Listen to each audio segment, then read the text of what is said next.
Welcome back. Today's tutorial we will be looking at adding a new sketch which we will extrude and adding fillets, and possibly at the end we're looking at shelling an object.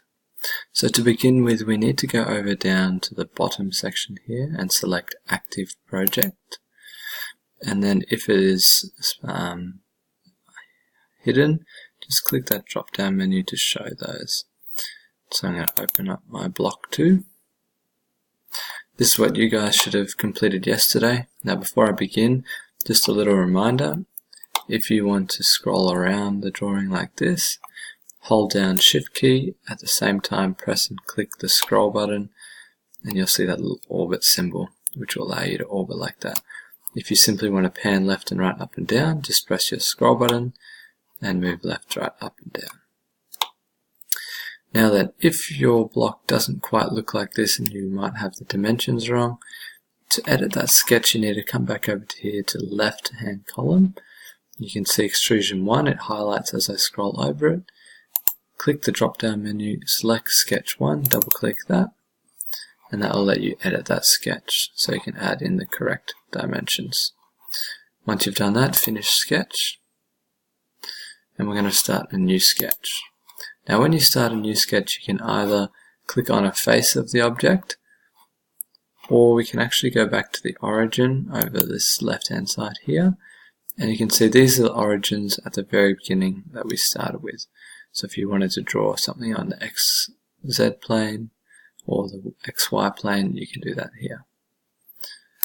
For this tutorial we're going to start on this little end view over to your right, so select that face there, and it will become normal to. What normal to means is it's 90 degrees to that face. From here I want to draw 2 construction lines. So I just selected line, then if you scroll over slowly towards the middle, it snaps on the middle, so you can see that green button there. So I'm going to press that and come up to the top and click there. Now you can see these yellow lines around the box. What they are projected lines, and they are from the previous drawing, which gives us some information so that we can use to draw with. So for example, I'm just going to press escape. If we wanted to project geometry, we can come up to the top here, select that. Again, that little view there shows what happens. We'll select that, and then we can click on, I want the very top, so I'm going to click on that top line. So you can see there now that line is in this sketch. Okay, so if you ever want a detail from a previous sketch or drawing, you can project geometry for that. I'm then going to press escape, click on this, and then right click and change that to a center line. I'm going to do one more center line from this point here, again the middle to the middle, right click, center line. Then I'm going to choose a circle, and I'm going to practice our constraints. So imagine if I draw it here, and we'll type in 3mm. If I was really drawing this, I would just start the circle from that axis point there, which I created. But just to practice your constraining, if we come up to the top here, coincident constraint, select the middle of the circle, and then see the green dot, that's the middle point. So you can see here that locked on to the middle, and it's fully constrained. It has a dimension to it, and it knows exactly where it needs to be. So I'm going to finish the sketch now. From here I'm going to extrude. Now I want you guys to have a little play with this. There are a lot of different commands we can use to extrude. We can actually cut away. So the first one's join, so add material. I'll show you what that looks like. So if I go distance, select profile first, select the circle. Now you can see there it was selecting these rectangles first. Just hover around until it just selects your circle like that. So you can see it's going to come out 10mm there. Just for this illustration, I'll press OK, and you can see it there. But if I want to edit that, double click extrusion 2, and I want to change that to cut. Now you can see it's still cutting in this direction, so nothing's really happening. So down the bottom here we can actually change direction. So you can see now it's actually going to cut inside. So I'm going to hold Shift and scroll to have a better look at that. You can actually change the extent, so you can go to next, so that'll go to the back face. You can go to and then select a face, so go in line with that. Or distance, which I'm just going to use distance. You can use asymmetric, so it goes in both directions, or symmetric and it goes evenly. I'm just going to do that and then go in 5mm and press OK. So you can see there now I've got a cutout. The next thing I want to add is I'm going to try shell it first. Now if I hover over shell, you'll see what it does. So basically it takes an object and cuts away so it only has a certain wall thickness. Now if you're not sure what that means, that's okay, I'm about to explain or demonstrate that now. So you can see here it's added a shell to the inside and I have a 1mm wall thickness. So if I look down here, there's 1mm between that red line and this outside line. So if I press,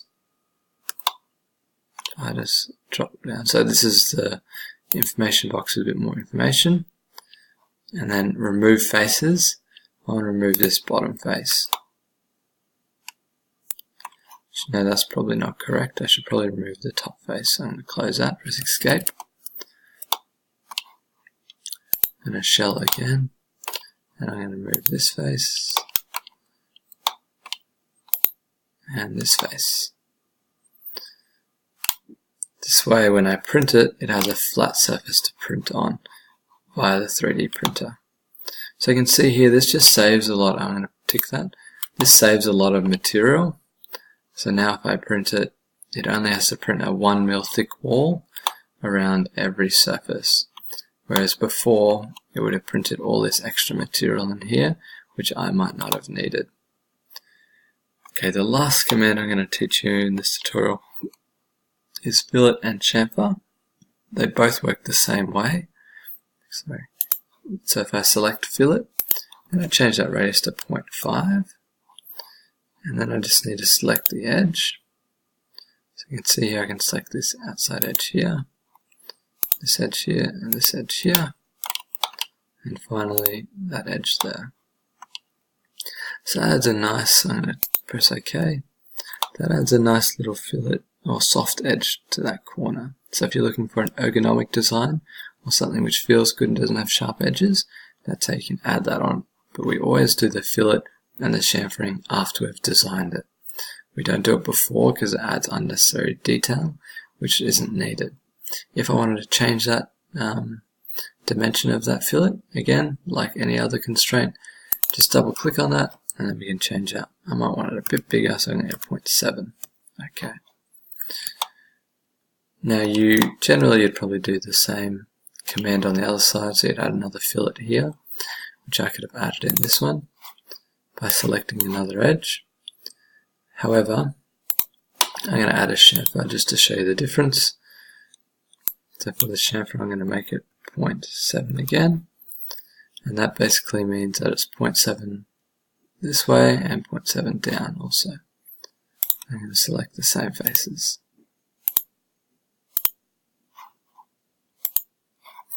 So again, this gets rid of the sharp edges, but it has more of a crisp design with sharp lines throughout it. So they both work, it just depends on your preference and application. Once you've finished that, that is the end of this tutorial, so well done. And you may begin starting to draw your own design from here. Thank you very much.